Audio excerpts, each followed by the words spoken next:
So imagine you are just standing there in 95-degree heat. I mean, the blinding Mediterranean sun is just absolutely beating down on you. Oh, that intense Roman sun. Right, and there's this crunch of sand beneath your sandals.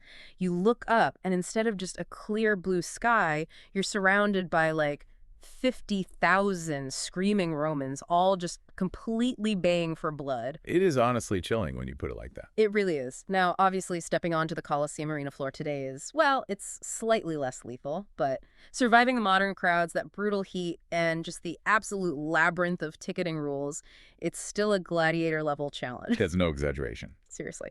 So, welcome to the Travel Podcast by ExcursionPass. Today, we are doing a deep dive into the ultimate Roman adventure. We are talking the Colosseum Arena floor, the Roman Forum, and Palatine Hill. And we've got a massive stack of recent traveler reviews from this summer, historical blueprints, all the logistics. Right. Because we've been there, we've walked that sand, and we know how overwhelming it can be. Exactly. We know exactly what you guys go through. And I know what you, the listener, are probably thinking right now. You're sitting there thinking, do I really need a guided tour? Like, can I just buy a basic $30 ticket, wander around, take my selfies, and check the box? I mean, that is the most common objection we see, right? Yeah. Why pay for a premium tour like that €99 ExcursionPass option or the upgraded packages when you're ostensibly just looking at the exact same building? Yeah, why drop the extra cash? Well, it's because you aren't actually experiencing the building the way it was designed to be felt. I mean, when you enter via general admission, you are immediately just shoved up into those upper spectator stands. Wow, the bottleneck up there is brutal. Right, you're packed shoulder to shoulder with thousands of other tourists, everyone just pushing against the railings trying to get a photo. But when you secure arena floor access, you bypass that bottleneck entirely. Because you get to enter through the gladiators gate. Exactly. And we really need to talk about that gate for a second because the psychology of that moment is just wild. Oh, it's incredible. You completely bypass all that chaotic street traffic. You walk into this dark arched tunnel made of that heavy travertine stone, and then boom, you suddenly burst out into this blinding light right onto a partially reconstructed wooden floor covered in sand. You're standing exactly where the combatants stood. Yeah, the literal exact spot. Yeah. And it forces this completely different perspective on you. It really does. I mean, from the general admission tiers, you're looking down at the ruins, almost like you're studying a map. But from the arena floor, you look up. You feel the scale of this. Yes, you feel the crushing scale of that architecture all around you. You can so vividly imagine what it felt like to be the absolute center of attention for 50,000 spectators. Which is terrifying, honestly. Truly. And, just as importantly for a modern traveler, you actually have physical space to breathe. You're standing on this massive, uncrowded platform. And it gives you that totally unobstructed view straight down into the hypogeum, right? Exactly, the hypogeum, which is that vast underground network of tunnels and chambers. So, the best analogy I found in my research for this, because it can be hard to visualize, is to stop thinking of the Colosseum as a sports stadium. Right. And start thinking of it as a massive Broadway theater. Like, the arena floor is the stage, but the hypogeum, that's the backstage where all the crazy stagecraft actually happened. That is just the perfect way to visualize it. I mean, the Romans were utterly obsessed with spectacle and surprise. They loved the drama. Oh, they thrived on it. The hypogeum wasn't just like a holding cell for gladiators and exotic animals. It was a highly complex machine. There were dozens of these things called capstans, which are essentially massive wooden winches. Wow, okay. And hundreds of slaves would operate these winches in just total darkness. They were powering this insane system of pulleys and counterweights that were all connected to trapdoors in the arena floor above them. Wait, so like an animal, say a lion or a bear or whatever, would be loaded into a cage in the basement, hoisted up what is basically a 2-story elevator shaft. Yep, exactly. And then a trapdoor would just spring open on the sand, and the animal would magically appear in the middle of a fight. Like magic.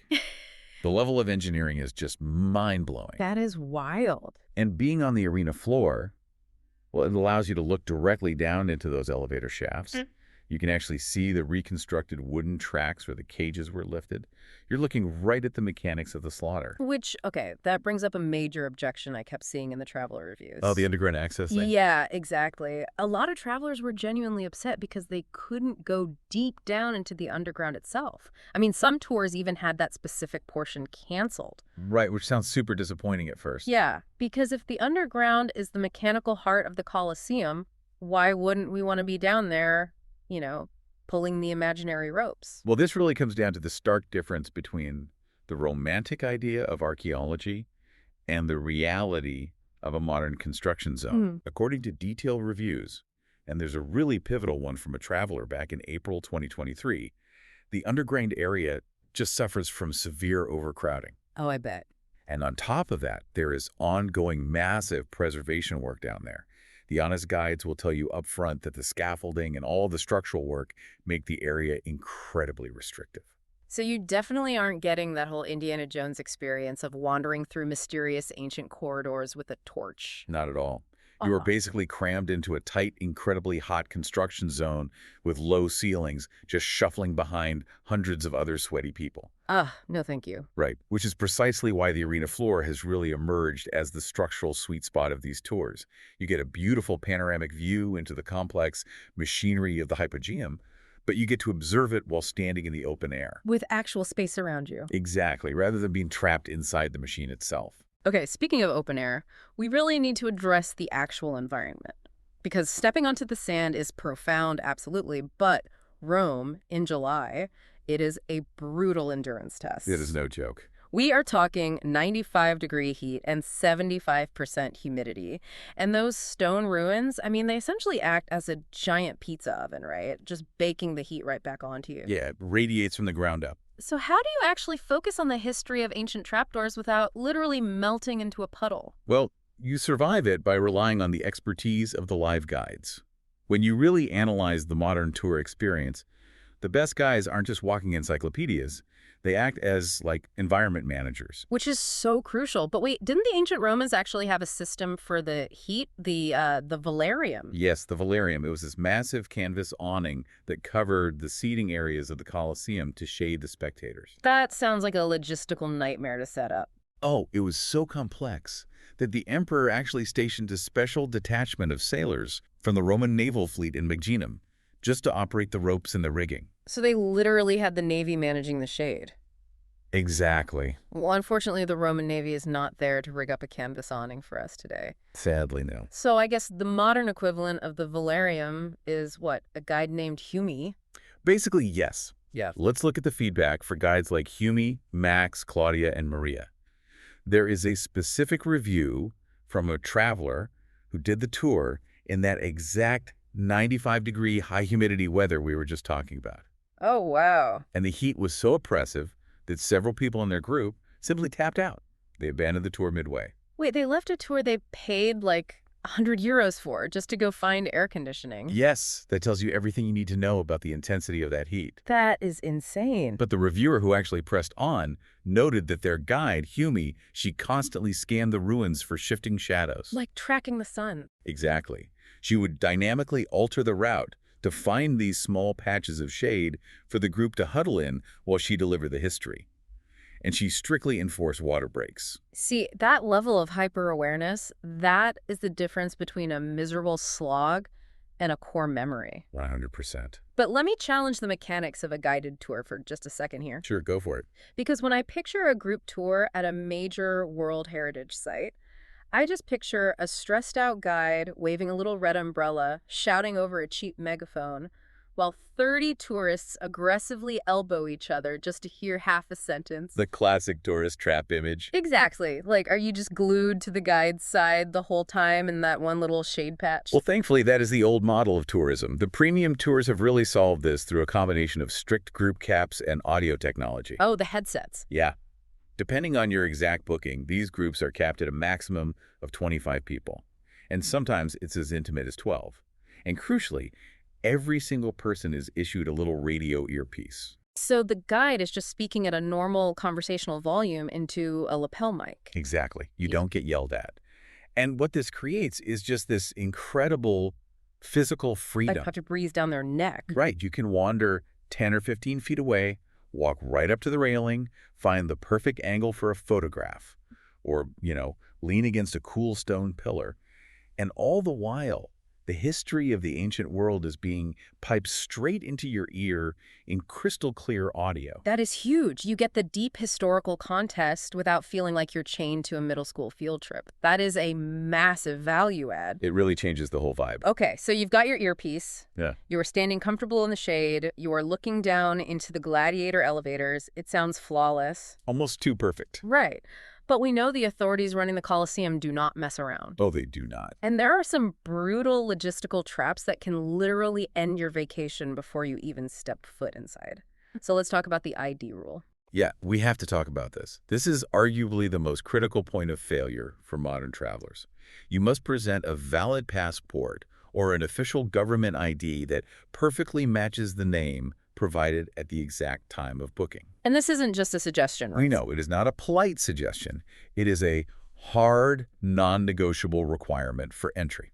So I actually found a review from a traveler. This was on July 1st, 2026, and it illustrates exactly how unforgiving this rule is. Let's hear it. So they booked a premium tour for 2 people, but when they filled out the online form, they just put the reservation entirely under one name and typed 2 adults in the little notes section. Oh no, the classic clerical shortcut. Right, a completely understandable clerical shortcut. I think we've all done that at a restaurant or a hotel. Of course. But when they showed up at the gate, they were completely denied entry.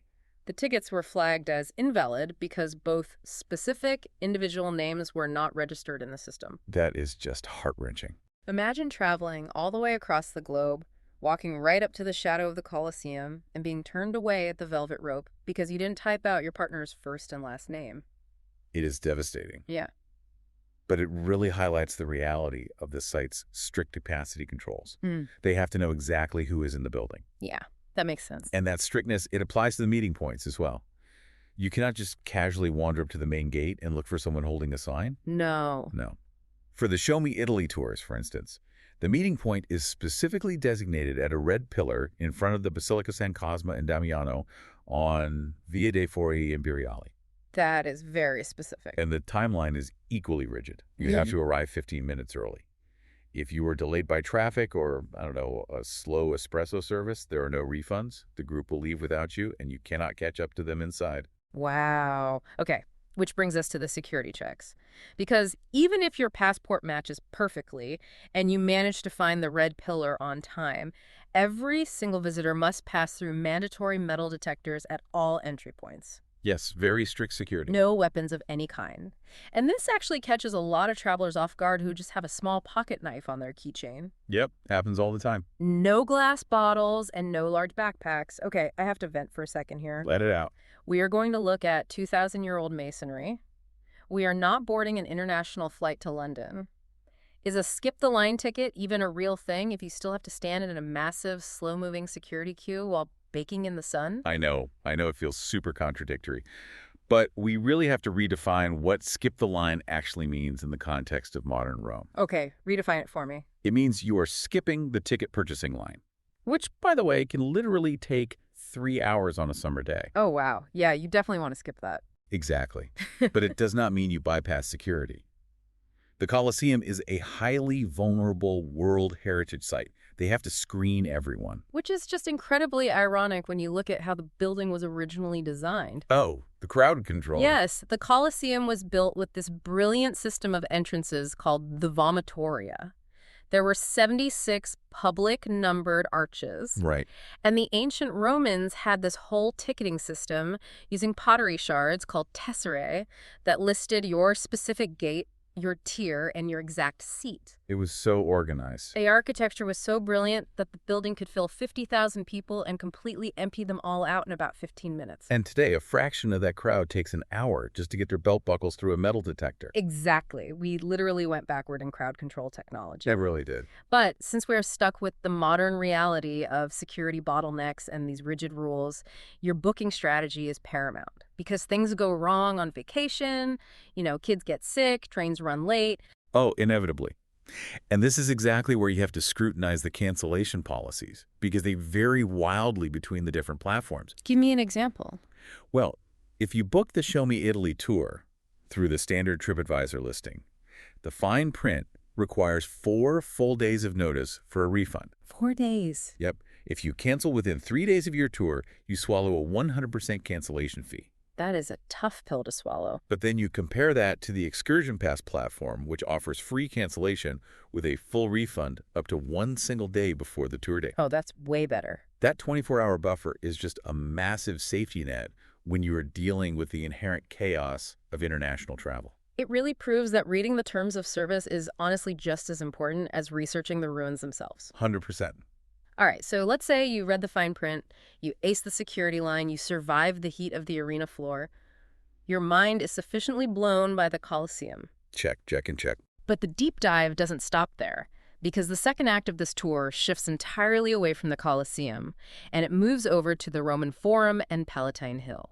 And historically speaking, this area is arguably even more significant than the Colosseum itself. Really? More significant? Absolutely. Palatine Hill is the centermost of the seven hills of Rome. In ancient terms, it was essentially the Beverly Hills of the empire. Ah, the absolute peak of luxury real estate. Exactly. It's the mythological birthplace of the city, where Romulus is said to have actually founded Rome. The emperors built their sprawling, opulent palaces up there, just looking down over the valley. Must have been nice. And that valley down below, that is the Roman Forum. Yes. And this was the actual beating heart of the Eternal City's daily life. Like, Yeah. It wasn't just temples. It was the bustling markets, the law courts, the public speeches, the ancient Senate. It was where everything happened. Right. But here is the massive problem for the modern tourist. The Colosseum, it visually speaks for itself. It is a massive, mostly intact stadium. You get what it is immediately, but the Roman Forum. If you haven't read a towering stack of history books before you arrive, it honestly just looks like a confusing, chaotic pile of broken columns and rocks baking in the dirt. It really does. Which is why attempting the Forum without a guide is just a total disservice to your trip. The Forum requires a translator, not for the language, but for the rubble. How so? Give me an example of translating the rubble. Well, because the physical structures are mostly gone, a great guide has to construct the architecture in your mind's eye. So without a guide like Humi or Marie with you, you might just casually walk past a small mound of dirt and a tin roof, completely unaware that you are standing at the Temple of Caesar. No way! Yes. You'd be looking at the exact spot where Julius Caesar's body was cremated while a massive riot broke out in the streets, and you'd just think it was a dirt pile. That is wild to think about. Or, walking past a plain brick building without realizing it's the Curia Julia. That is the actual Senate house where the fate of the entire Mediterranean world was debated. Where all the political backstabbing happened. Sometimes literal backstabbing. Right, exactly. A live guide populates those empty spaces for you. They bring in the characters, the political gossip, and even the sensory details of what it smelled and sounded like at the height of the empire. They turn a pile of stones back into a living city. And the pacing of how the guides deliver this information is actually really clever on some of these tours. I found that some tour operators have adopted this hybrid structure that I think is just brilliant. Oh yeah, how do they split it up? Well, rather than dragging a group in a tight pack for 3 straight hours, they balance the education with exploration. So they often do an incredibly detailed, immersive briefing right outside the Colosseum first. Oh, I like that. Yeah, they fill your head with all the structural context, the history, and the mechanics. But then for the Colosseum itself, they just hand you your premium arena floor access tickets and let you enter and explore at your own pace. That is a phenomenal structural perk. Right. And then later, they physically guide you through the Forum and Palatine Hill, acting as that essential translator for the rubble. It perfectly solves the tension of a guided tour. You get the deep, structured narrative where you desperately need it to understand the chaotic layout of the Forum. Yeah. But you get total autonomy inside the Colosseum to just stand on the sand, take 100 photos, and absorb the scale without feeling rushed to keep up with a group moving to the next viewpoint. And there is one final, really crucial logistical perk that the best tours offer. Once the formal guided portion concludes in the Roman Forum area, you are not just escorted to the exit and kicked out. Oh, that's huge. Yeah, you are allowed to remain inside the heavily guarded archaeological zone. So you can dictate your own exit strategy. Exactly. You can hike higher up Palatine Hill for a totally different vantage point of the city. Or, and this is probably more importantly for a tourist in July, you can utilize the cafes and restrooms that are actually located inside the Forum area. Oh, finding a restroom in Rome is a treasure hunt on its own. Honestly. You can grab an espresso or a cold water, sit at a table right among the ruins, and transition out of that intense educational mode and back into a relaxed vacation mindset. Which is so needed. Taking a moment to just sit with a cold drink and process the sheer volume of history you've just walked through. It's vital. It really cements the memory. It does. Okay, we have unpacked a massive amount of strategy today. Let's distill this down to the ultimate playbook for anyone listening right now who is ready to tackle Rome. Well, the consensus from the historical data, the logistics, and all these traveler reviews is definitive. The Colosseum, Roman Forum, and Palatine Hill are the absolute non-negotiable cornerstones of a trip to Rome. 100%. But attacking them blindly is a guaranteed way to ruin your day. Yeah, you really have to arm yourself with strategy. Booking ahead to secure that restricted arena floor access is the absolute game changer for avoiding the worst of the crowds and actually seeing the hypogeum mechanics up close. And embracing the guided tours with the audio headsets. It gives you the historical translation you need while still preserving your physical freedom. And of course, ruthlessly triple-checking your passport details against your reservation, ensuring you actually get through the gates. It ultimately just comes down to respecting the complexity of the site. If you prepare for the strict rules and the harsh elements, you free up your mental bandwidth to actually experience the majesty of antiquity. Exactly. But before we wrap up, I want to leave you with just a slight shift in perspective. Okay, let's hear it. We've spent this entire deep dive talking about the grueling heat, the claustrophobia of the crowds, those unforgiving security lines, and just the sheer logistical effort it takes to navigate this ancient space as a modern traveler. It's a lot of work. It is. And it is incredibly easy to let the stress of that process completely overshadow the magic of the destination itself. The modern inconveniences can totally blind you to where you actually are standing. Right. But think about the people who walked through that arched tunnel before you. Think about the gladiators who stepped out of that exact same gate onto that exact same sand nearly 2,000 years ago. Wow, yeah. They were stepping into the blinding light, listening to the deafening, truly terrifying roar of 50,000 spectators who were literally there to watch them fight for their survival. It's unfathomable. And today, we get stressed out by a 20-minute delay at a metal detector and sweating through our linen shirts in the 95-degree heat. If we were suddenly transported back in time, how would we have handled the real spectacle of ancient Rome? It definitely forces you to appreciate the safety of a modern security queue, that's for sure. It really does put a hot summer afternoon into perspective. Well, thank you so much for tuning in to this deep dive on the travel podcast by ExcursionPass. We hope we've cracked the code on the logistics for you and given you the confidence to navigate the ancient city like a pro. So go double-check those passports, lock in that arena floor access, and go book your own Roman adventure. We'll catch you on the next deep dive.